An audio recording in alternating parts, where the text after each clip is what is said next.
Dong, Kak Ojeng kemana? Tetap di Ganas Kustik. Yuk. Surga jiwaku, izinkanku. Hanya untukmu.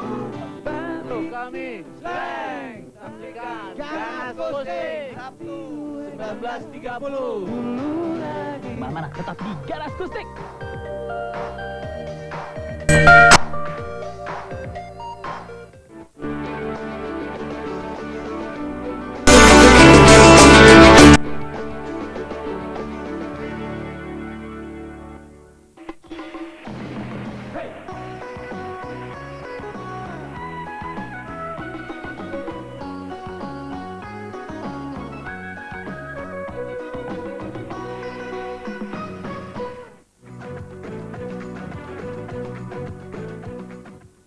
Ya, terima kasih pemirsa, Anda masih tetap bersama kami dalam Terapi Kolbu The Power of Soul, dan kita masih akan melanjutkan lagi mengenai pembahasan surat Al-Fatihah. Baik Pak Ustadz, tadi sudah sampai ayat yang ketiga Pak Ustadz, sekarang akan memasuki ayat yang keempat, yaitu Maliki Yaumiddin. Pak Ustadz, silakan lanjutkan. Para pemirsa yang dimuliakan oleh Allah dan berbahagia, di sana jelas sekali bahwa dikatakan Allah itu sangat menguasai hari pembalasan. Ini artinya apa? Ini artinya di dalam diri seseorang yang telah mengalir Al-Fatihah, dia betul-betul menyadari bahwa setiap sepak terjang dia di kehidupan ini, baik itu perbuatan baik maupun itu perbuatan buruk, sebesar biji zarah sekalipun akan mendatangkan impact untuk dirinya. Jadi kalau dia berbuat baik, dia akan merasakan impactnya. Kalau dia berbuat jahat, dia juga akan merasakan impactnya. Para pemirsa, orang-orang yang telah memahami Iyyaka na'budu wa iyyaka nasta'in ini, di dalam hidupnya dia sangat tidak mau yang menduakan Allah. Apalagi menduakan Allah dengan ayat-ayatnya. Apalagi menduakan Allah dengan pengkultusan-pengkultusan. Apalagi menduakan Allah dengan tempat-tempat mistik-mistik. Yang dia yakini betul, hanya Allah lah yang tempat dia bermohon. Hanya Allah lah tempat dia bermohon minta pertolongan. Ini yang dipertegas di Iyyaka na'budu wa iyyaka nasta'in. Para pemirsa yang berbahagia, setelah itu kita akan masuk di dalam pemahaman ayat ke-6 dan langsung ke-7.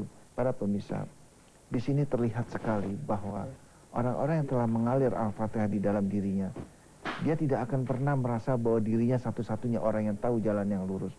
Dia takut untuk sombong, karena yang tahu jalannya lurus hanya Allah. Perhatikan kata-kata ini, ihdinas siratal mustaqim. Para pemirsa, di sini jangankan kita manusia biasa, Rasulullah saja, sekali lagi saya katakan, Rasulullah saja di dalam surat ini, di dalam ayat ini terlihat sekali bahwa Rasulullah sendiri tidak mau merasa dirinya sombong.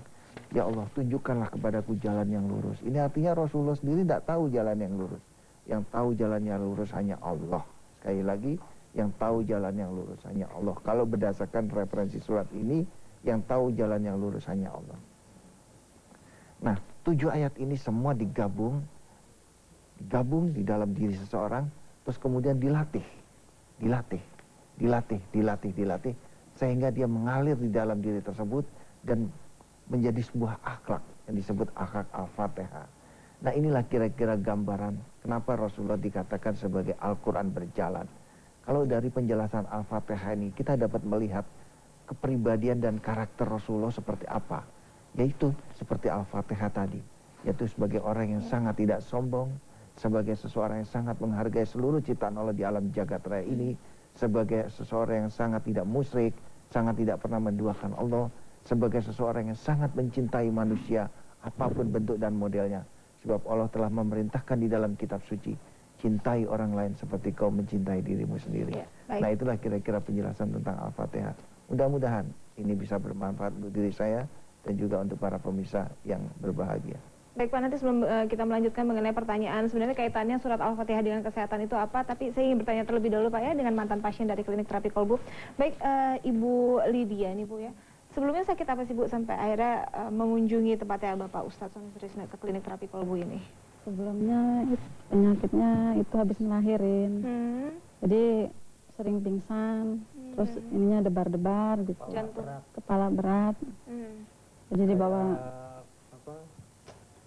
bebannya tuh lebih berapa kilo gitu. Kalau udah nunduk pingsan, lama pingsan gitu.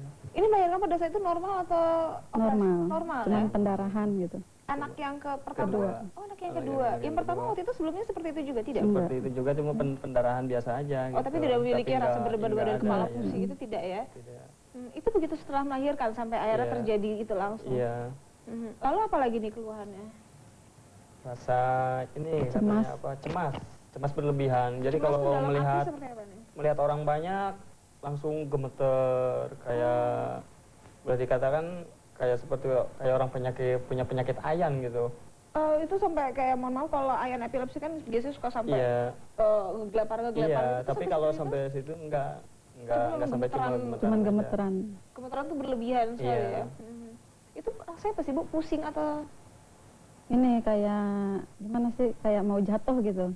Kayak ada goyangan Ada seperti goyangan, gempa gitu aja. katanya. Oh baik, Seperti gitu. Ibu Lydia dan juga Pak Acim nanti kita masih akan ngobrol lagi ya Bu ya. Kita tahan terlebih dahulu sebentar ya. Ya pemirsa, Anda jangan kemana-mana karena kami masih akan melanjutkan lagi perbincangan kita untuk hari ini. Tetaplah bersama kami dalam Terapi Kolbu.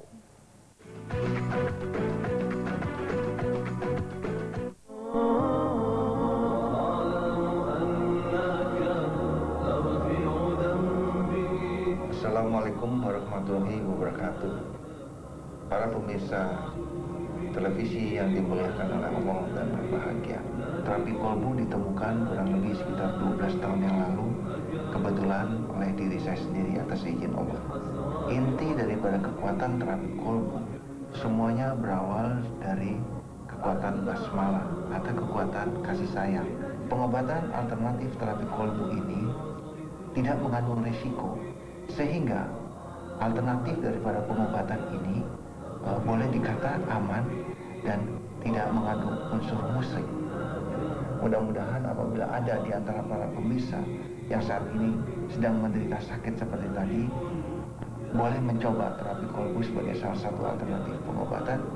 Selamat mencoba dan Assalamualaikum warahmatullahi wabarakatuh.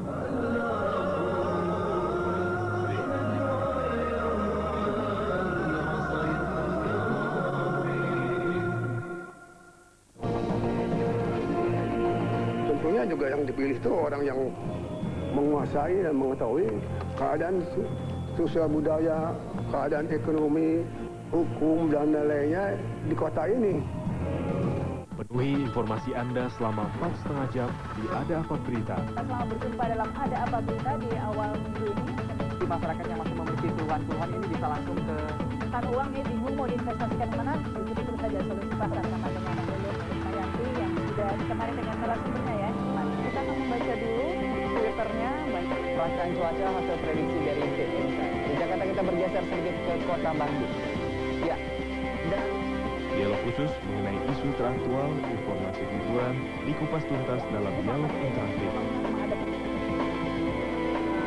bahwa itu adalah gabungan dari Perbincangan yang selalu mencerdaskan, serius namun tetap santai membahas isu terhangat bersama narasumber terkemuka dalam talk show Ada Apa Berita. ada yang kurang membuat kita tertangkap. 4,5 jam nonstop kami hadirkan informasi di Ada Apa Berita hanya di Jak TV, My City, My TV.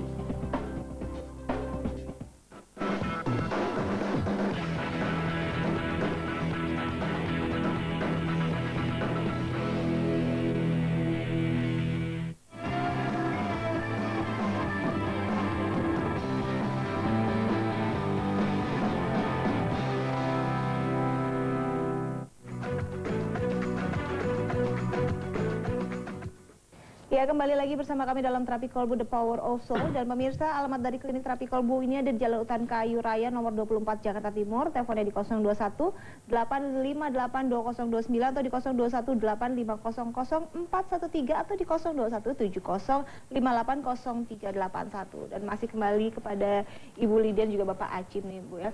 Ini begitu pulang dari rumah sakit tuh langsung dirasakan hal seperti itu ya? Itu 2 mingguan. 2 rasanya. mingguan setelah pulang baru Setelah pulang. langsung Iya. merasakan itu ya. Ini kenapa sih Bu kok sampai tiba-tiba ada perasaan seperti itu? Mungkin ada beban pikiran yang lain atau apa? Enggak, Enggak ya?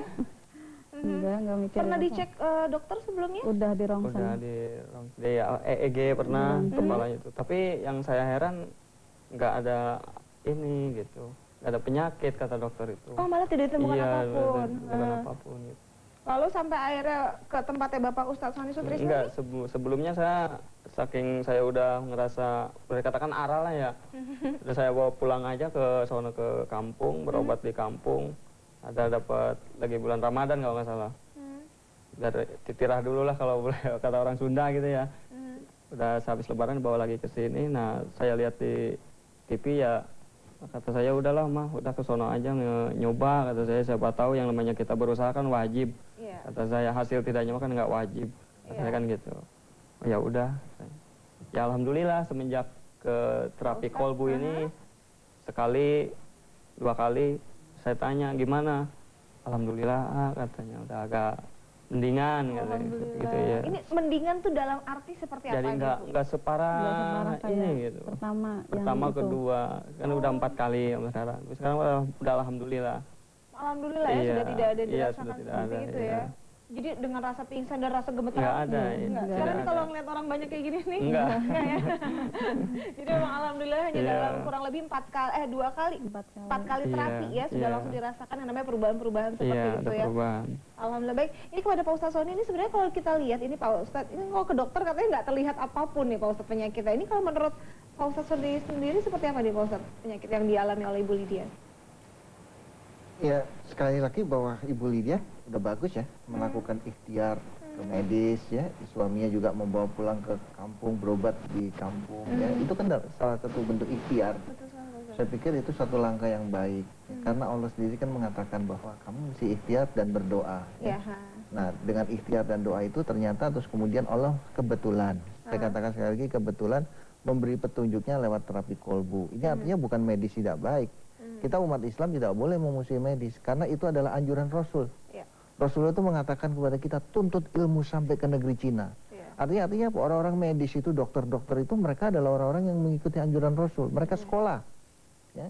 Nah, kebetulan saja mungkin Allah menjodohkannya ke terapi kolbu. Nah, di sini kita bisa melihat bahwa Allah itu sangat maha pengasih, maha penyayang. Ya, kebetulan pada saat ibu datang ke kita, kita lihat energi di daerah kepala memang agak sedikit keras di daerah sana. Terus kemudian di daerah dada tengah. Nah, ini yang mengakibatkan timbulnya cemas tadi. Ya, timbul cemas, dada berdebar, timbul rasa takut yang berlebihan. Kalau dalam dunia medis mungkin dikatakan paranoid ya, paranoid yang berlebihan. Nah, terus kemudian kita lakukan terapi di daerah dada tengahnya ini sama di daerah kepala. Nah, alhamdulillah diijabah oleh Allah ya, sehingga ibu beserta bapak bisa memberikan kesaksian buat kita semua. Namun yang penting menurut saya dari kejadian ini kita bisa ambil hikmah. Hikmah artinya apa? Hikmah artinya bahwa pada saat kita berusaha mentok dan nggak ada jalan keluar, jangan berputus asa. Sekali lagi jangan berputus asa. Karena ternyata Allah itu masih membukakan sebuah pintu lagi yang sering kita bahas yaitu pintu kun fayakun ya. Ternyata ada pintu kun fayakun. Dan alhamdulillah Ibu Lydia ini masukin pintu itu. Ya, pintu itu beliau masukin dan akhirnya menemukan kesembuhan. Sehingga hari ini coba bayangkan bisa memberikan kesaksian kepada semua pemirsa dan disaksikan ribuan manusia bahkan jutaan manusia mungkin di Jakarta sekarang memberikan kesaksian seperti ini. Ini kan subhanallah luar biasa. Dari posisi sakit sekarang duduk di sini dan memberikan kesaksian dilihat oleh manusia demikian banyak. Tapi ini kalau tapi memang kalau dari kasus Ibu Lydia sendiri kan memang kalau di dokter jadi tidak ditemukan apapun ya Pak ya. Ini kalau dari Pak Ustadz deteksi ini seperti apa nih Pak sebenarnya penyakitnya? Iya. Sebenarnya di dalam dunia medis ya, ini sudah diketemukan penyakitnya. Dan obatnya mungkin belum, tapi jenis penyakitnya sudah ditemukan. Ini kalau di dalam dunia medis sering disebut sakit psikosomatis. Psikosomatis ya. Jadi satu gangguan psikis. Nah, kalau berdasarkan pengalaman kita di terapi kolbu, gangguan psikosomatis ini bisa disebabkan oleh beberapa faktor. Berdasarkan pengalaman kita. Bisa karena faktor kolesterol, bisa karena faktor triglycerid, bisa juga karena faktor depresi, bisa juga karena faktor ketegangan, bisa karena faktor kesedihan yang mendalam, bisa karena faktor mantan perokok atau perokok. Jadi banyak faktor. Nah, Ibu Lydia yang paling tahu, beliau ini kena faktor yang mana. gitu. Kalau dilihat ini kan memang setelah melahirkan ya Pak ya, malah Iya. dirasakannya namanya rasa kecemasan yang berlebihan itu sampai kepala pusing sampai pingsan. Ini apa mungkin disebabkan karena memang setelah melahirkan ada efek-efek rasa cemasnya itu seperti apa nih Pak? Ya bisa jadi mungkin karena faktor pada saat itu faktor ketakutan ya, waktu melahirkan ketakutan. Sehingga beliau pendam sendiri, beliau nggak mau komunikasikan sama suaminya. Dia simpen semuanya sendiri gitu ya. Nah akhirnya jadi psikosomatik. Makanya kita Emang ibu ini memang lebih pendiam ya Bu ya? makanya kalau kita jadi orang, kalau kita ada kita mesti komunikasikan. Lebih baik bercerita kepada Kita orang mesti lain bagi, ya jangan Pak ya? dipendam sendiri karena kalau Baik. pendam sendiri bisa kena psikosomatik. Baik Pak, nanti masih akan kita lanjutkan lagi ya Pak ya. Iya pemirsa, sekali lagi bagi Anda yang datang ke klinik terapi kolbu, Anda bisa langsung datang ke Jalan Utan Kayu Raya nomor 24 Jakarta Timur. Dan pemirsa tetaplah bersama kami dalam terapi kolbu, The Power of Soul.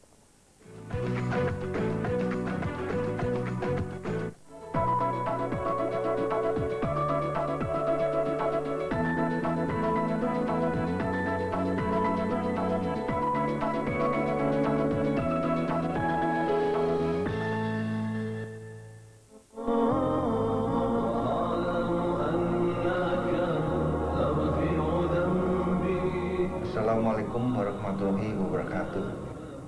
Para pemirsa televisi yang dimuliakan oleh Allah dan berbahagia.